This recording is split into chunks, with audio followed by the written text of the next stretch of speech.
A couple suddenly discovered that their neighbors were hurriedly moving out, seemingly embarking on a long journey. Puzzled, the couple went outside to inquire, but the neighbors offered no explanation, only urging them to flee for their lives as well. Before they could get a clear answer, the neighbors hastily drove away. The couple followed them to the street, only to find that other people in the small town were also leaving their homes, as if aware of some terrifying event about to unfold. Unsettled by this eerie scene, the couple decided to prioritize safety and promptly joined the exodus with their daughter. However, shortly after setting off, they noticed many vehicles returning.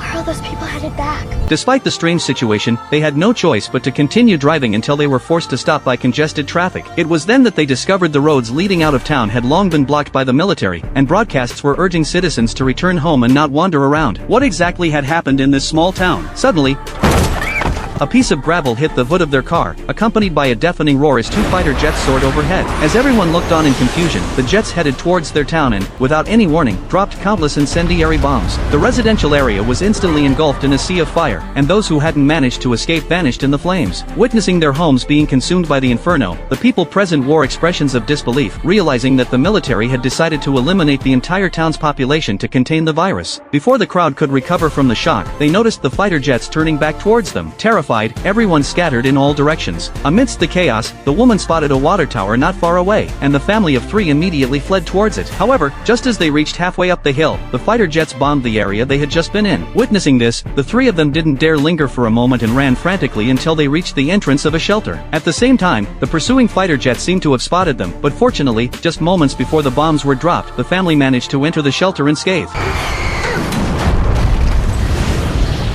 Once the outside fell silent, they cautiously explored their surroundings. They had no idea what had happened outside and how they had narrowly escaped to this place, uncertain of how long they would need to hide. Fortunately, Mike found supplies stored there, which seemed sufficient to sustain them for some time. They secured the door tightly with iron chains and became permanent residents of this underground room. Unappetizing canned food became their daily sustenance. Mike occasionally played chess and cards with his daughter, but she constantly longed for the outside world and even attempted to sneak out on her own. Luckily, the chains were sturdy, preventing her from leaving. Seeing her daughter's persistence, Anna crafted a homemade periscope, much to the girl's delight. She eagerly grabbed the periscope and extended it through the ventilation gaps. With a pounding heart, she peered through, only to see a wasteland outside. The buildings were dilapidated, the trees withered and charred, with no signs of life. The daughter's hopes were shattered. It seemed they were the only three survivors left in this world. From that moment on, she abandoned any thoughts of venturing outside, resignedly staying put. Each day, she marked the wall with a knife, day after day, until an entire wall was filled with marks. Then suddenly, one day,